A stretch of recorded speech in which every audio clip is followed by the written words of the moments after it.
We're back with our speaker presentations for part two of PressConf, happening April 8th through the 11th, 2026, in the place you know and love, Tempe, Arizona. The weather is great at that time. It's not as hot as August. It's PressConf. Go to pressconf.events. Get your tickets now. Super excited to chat with my old pal, Vito Peleg. Vito, welcome to PressConf. Very much, and I'm excited to be here. And I was warned about the weather, so I'm glad it's in April. Last April, it was fantastic weather. I mean, it got warm, but it's a dry heat, which I know a lot of people in Arizona hate to hear. But it was a dry heat. We climbed a mountain. I think they call it a mountain. Not a mountain. It's like a hill, but I think it might be called Mount something or other behind the venue, and it got hot. Climbing that thing with a steep elevation, and I look forward to doing that again.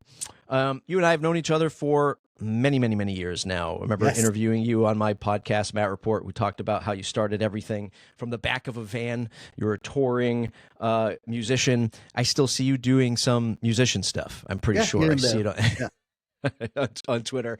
Where are you at today with Aderim, and what's life like for Vito now? So now, as a family man, less on the road. There's two kids running around the house as we speak in the background. I don't know if you can hear them. And at the same time, I'm running Aderim as the founder and CEO, where we help design teams accelerate the delivery time dramatically through AI, but through mostly collaboration and workflow management. Tens of thousands of teams, more than 1.5 million users. And a great, awesome team that works with me on this every single day, waking up, thinking of our users. Vito's website is Aderim, ATARIM.io, Aderim.io. Meet the AI that gives expert feedback on every page. Check that out. You started as an agency owner, as I mentioned before. That's how you and I met. The PressConf is known for the discussions around business, the business of WordPress, what people are doing on the business side. Do you remember when you made the leap from agency work to product? Do you remember that moment, that aha moment? And what was that for you? Were you just like, oh God, client stuff, I don't want to do this anymore? Or was it more of a softer transition? What was that moment? It was more from, I always knew that I wanted to do something big, even going back to the music thing. I wanted, a kid from Tel Aviv wanting to be a rock star and with the Hollywood Hills and all those kind of stuff in mind, So I always knew I wanted to do something big, and the agency was not the right vehicle to build something substantial. It's doable, but very hard to scale, especially we're talking like 9 years ago. It was very hard to scale. And so product is much more appealing if you want to grow something bigger. And that's one aspect of it. And the other side is that I kind of got tired of the 0 to 20. Like in an agency, you always get to 20% and that's it. You move on to the next project, you build it out 0 to 20% and move on. And so I wanted to go deep on something and iterate over time and, continuously attack a problem. So product was definitely the path there. And eventually the product came from a pain that we've had. So while I was thinking, like, what can I build? What can we do? What would be that product? And I was experimenting with a bunch of stuff. We even had an idea on a massive whiteboard, a bunch of ideas. One of the top ones was like a styler for gravity form. At the time that was like, we kept doing everything with custom CSS, and it was just like this, but too niche, so that got killed on the niche side. And so I had all these ideas, and at the same time, the work from the clients, the back and forth and the delays and all this kind of stuff just kept coming at us. And so it boiled down to a point that I told the team, why can't they just click any part of the page and just leave a comment where the problem is? And so we built it for us. It worked like magic. And then we brought this to market as a WordPress plugin back in 2019. 2019. Let's just be fair to agencies for a moment. As a 10-year recovering agency owner myself, I totally get the struggles of it. But there's one thing about agency work that I think can be overlooked, or maybe not. I don't know. I think a lot of people in that you and I both know make the transition from services to product. I think the good side with agency stuff is it can be, I don't want to use the phrase cash cow, but it can be a great place to kind of like organically build up a sum of money to now invest into product. Looking back on that, is there anything that you would have done differently to maybe build up more of a cachet of cash to build this product? Or is there any advice you have from saying, okay, if this is what you want to do as an agency owner, here's how you should think about reinvesting those profits into a product? Yeah. So you're totally correct, because the average deal is much greater than selling a subscription for $50 or $70, you know, and so you can sell to way less people and create and get to a certain level pretty quickly, and that's exactly what happened within. So once I turned 30 and it wasn't nice to live in a smelly van with 4 other guys, that's when I settled here in London and started building an agency. And within a couple of years, it's exactly, we were 12 and doing 7 figures. And it was awesome from this perspective, because it was easier to get there. But to get from there to the 8, 9 figures, that's like, you know, 2 in the world kind of thing, you know? And so that's where it kind of stopped for me. But to kick it off, I 100% agree. And if I didn't have the agency, the earlier days of the product probably would have been a lot harder, because we were still doing some client work. We had the care plans. So even though at some point we did it gradually and didn't take on any new projects, but we still had care plans and some folks on retainer that stayed, some of them 2.5 years in, until eventually I just kind of released the ones that were left that didn't naturally churn over the years, you know. Yeah, so it was definitely powerful to have that as a base. But I would also think that because you're going out and you're doing stuff, you're doing things, you're surrounded by problems. And the agency space as a whole is like early adopters. So we lean into technology usually quicker than most. And so it's a great place to come in and build products or kind of serve the market. There's very demanding audience at the same time, but a lot easier to convince that there's something here, you know, if they share the problem. So yeah, it was all, I wouldn't change it. Yeah. And of course, Adam really helps those agencies find more efficiencies, collaborate with their customers, collaborate with their team. Like it helps in that space for sure. And I promise we'll get to it in a moment. You were early on the AI side of things in WordPress. What was that in WordPress for you? What was AI for you in WordPress? And how did you say, okay, this is the future, you know, many years ago? Yeah. So that was in 2022. I was very fortunate. I was able to get access to the beta access for GPT-2 back in the day. And that was like pure API based and everything like that. So, and then we started building something into Adarim to just generate content. Today it seems trivial, but man, we're talking 4 years back. This was like, you know, holy shit kind of moment when we actually saw these things happening. So we started building this as a feature into Adarim, but as we were building it, I thought it was like, this is way bigger than the feedback component that we're using here. Let's separate this, build it up as a different thing. I'm also very much busy with Adarim, so I reached out to my good friend Andrew Palmer, that you also know, and we've done some good things together prior to that with his Elegant Marketplace, you know, business that he had before. And so I called him up and I told him, Andrew, I have an idea for a plugin. And his response was, let's do it. What is it? You know, in this order. Sounds like Andrew. So we launched Bertha, which was the very first implementation of AI into WordPress. That was at the time, you had to do all the guardrails for the AI itself. You had to make it a bigot so you could suppress it. You know, it was some crazy stuff because it was super early technology. But I think that, and then it took off really nicely. And then at some point, ChatGPT came out and squashed us like the bug that we were. As many other players at the time, if you remember, there were. Yeah, I was going to say, not just you, a lot of other ones that were out there. Yeah, it was like, it opened up super fast, and then this thing came out, and all of us creators that were already doing similar stuff to what OpenAI ended up doing, we were like, what? We were telling you for 2 years, we were telling you, and now all of a sudden. So it taught me two things. First of all, it allowed me to stay with the AI from a very early time, and I've been following this since, and I'm very excited about the agentic capabilities that are now baked into Adarim and all the cool stuff that we're bringing there to create what I like to call automated manual feedback. So you have all the testing processes and all of those kind of things that are done through the AI to make sure that we elevate the quality of the work, check against existing work and things like that. None of that would have happened without me knowing how Bertha worked at the time, and that was an exciting kind of a moment. And then WordPress kind of abandoned AI for a little bit, and it seems that now it's coming back with a few interesting projects. So it's very cool to see.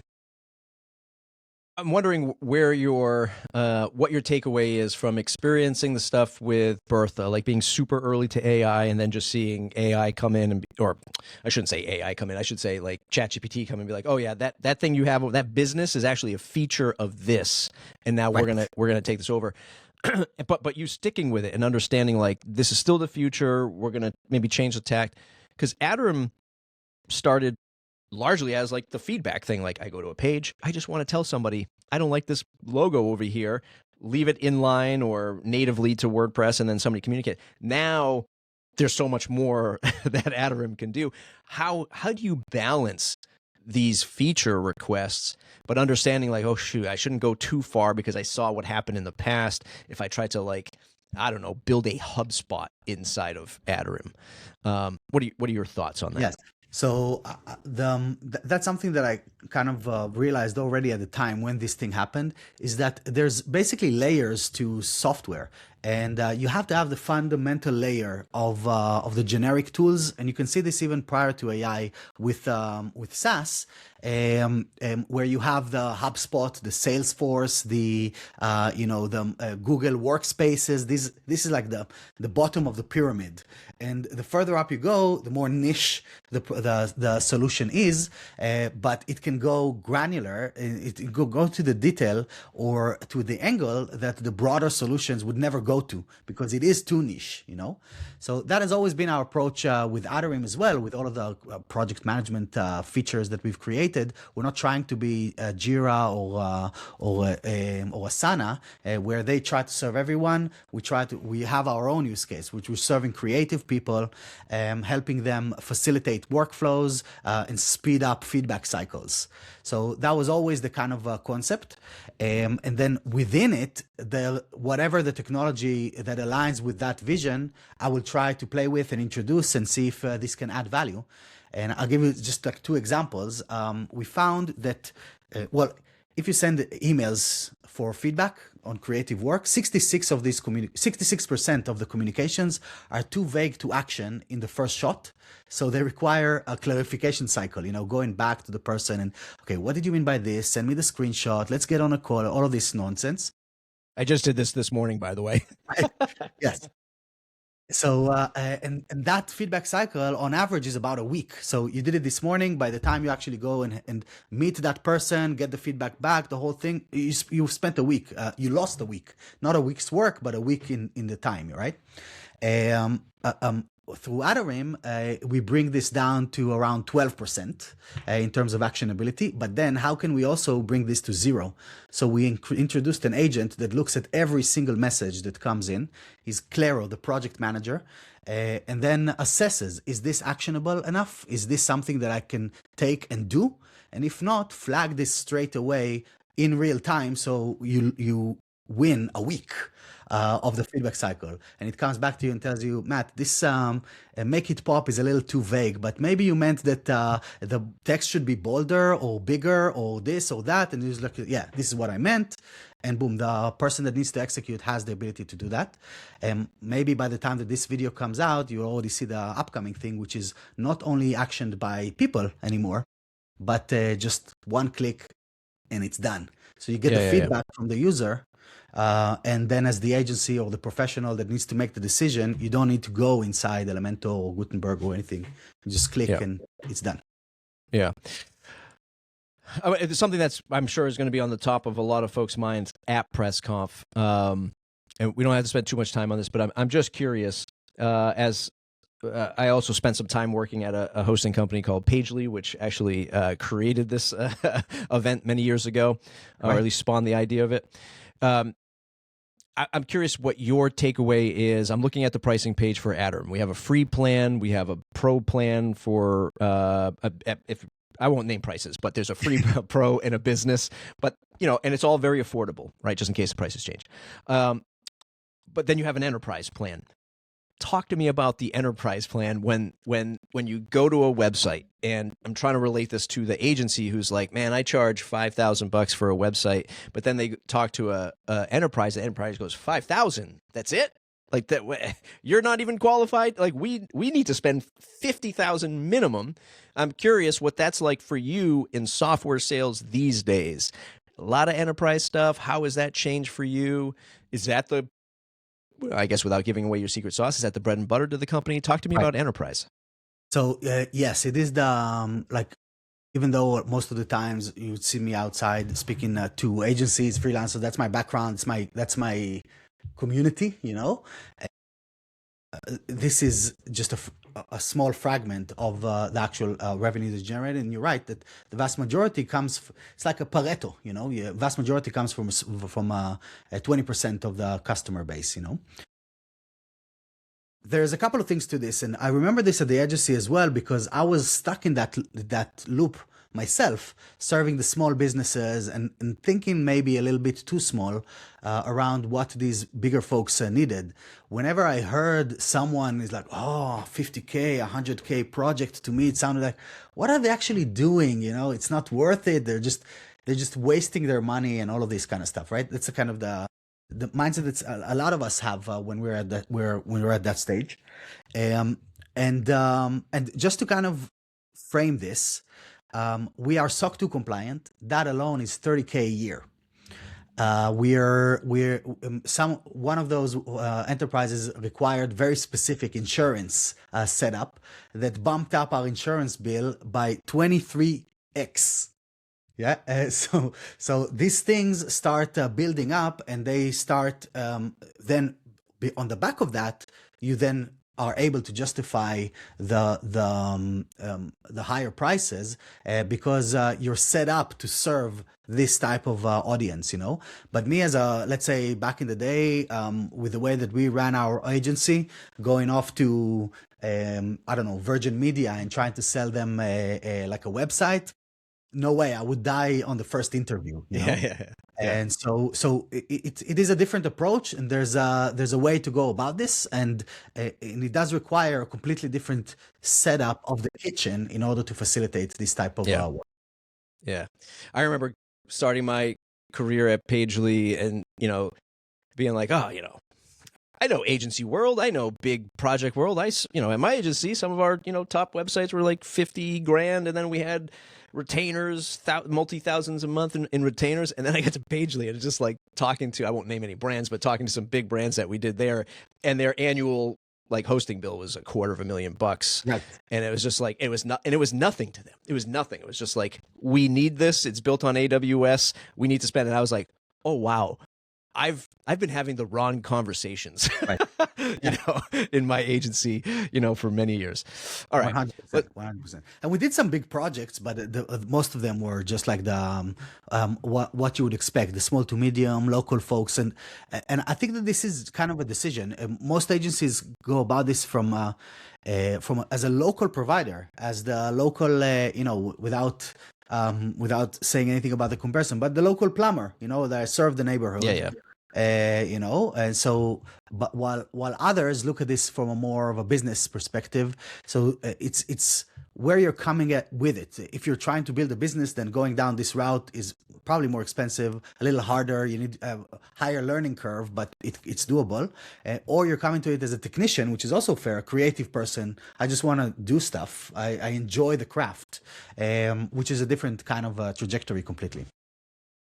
I want to call out one more time, Adarim.io. Go to the pricing page. You can sign up for free. Is there an immediate win that you say, hey, if you're an agency freelancer and you're dealing with a bunch of clients, like this morning, I help a nonprofit friend of mine, help them, do things. But my friend's wife was like, oh, can you same thing. It was just like, can you change this page over here? And it's just like, okay, you got to explain it more, because she's sending me she's taking photos with her iPhone, Yes, and then circling it in the Draw app and sending it to me. And I'm like, I can't even look at this photo. So what's the immediate win for your customers by at least just trying it out for the free plan? Yeah. So first of all, none of that. Multiple channels collapse into one communication. The level of expertise that you're projecting by not using WhatsApp, emails, marked screenshots allow you to charge higher prices. In fact, a lot of our agencies bring this into the sales pitch. Here's our feedback process. So you're gonna get it like that, and it's white labeled, so you see the agency's logo and all these kind of cool stuff. From end, you cut the time of the project in half, literally every single time. And this is because the vast majority of the time that is wasted is not on the build. So, to do the fix that this person asked you for, it's probably a few minutes fix, but you're going to spend days on this of back and forth and all of this kind of nonsense. The average, Matt, that we kind of surveyed a little more than 600 professionals to understand it, there is an inherent increase of between 500 to 700% in the delivery time for every creative project. So if a small website would take you 3 days, with a client, 4 to 6 weeks, if you do a single slide in Canva, 5 minutes, with a client, 6 hours. Yeah. It's always that. It's crazy. Yeah, it's always that. Yeah. So we fix that for sure. Yeah. That's awesome. Adarim.io. Vito will be at PressConf presenting on stage. Any hint? I think we talked earlier. You're going to be sharing more about the backstory, some of the stuff we talked about today, how you made these moves to go from services to product. Anything else that you want to hint at, or you want folks to go and learn before we see you on stage? Yeah. So what Raquel asked me to do, and I'm privileged to do that, is I'm gonna tell the story of going from a freelancer to an agency owner to a plugin maker to a SaaS, a bootstrapped SaaS to a funded company. And there's a few more months, so maybe there's going to be another milestone racked up at the end there. But that's pretty much like the journey that I'm just going to try and share some gold nuggets from each stage. So if you're at any stage of these, come join in. It's going to be fun for sure. One of the questions I didn't ask because I didn't want to steal the thunder is some of the funding stories that you have from getting an investment and stuff like that, and what that whole process is like. I'm sure folks coming to PressConf are going to want to know about that. And don't forget, you can get your tickets for PressConf at pressconf.events, kicking off April 8th through the 11th. It's a fantastic time. It's the business of WordPress. You'll meet folks like Vito and hear their stories and actually chat with them behind the scenes after they get off stage, or in the courtyard where there's tons of snacks. Yes. Adarim.io, Adarim.io. For all of the great reasons Vito shared today, sign up for a free account as an agency owner or freelancer. Check it out and see how you can start saving some time. Vito, thanks for hanging out today. Thank you very much, Matt. It's good to see you, man.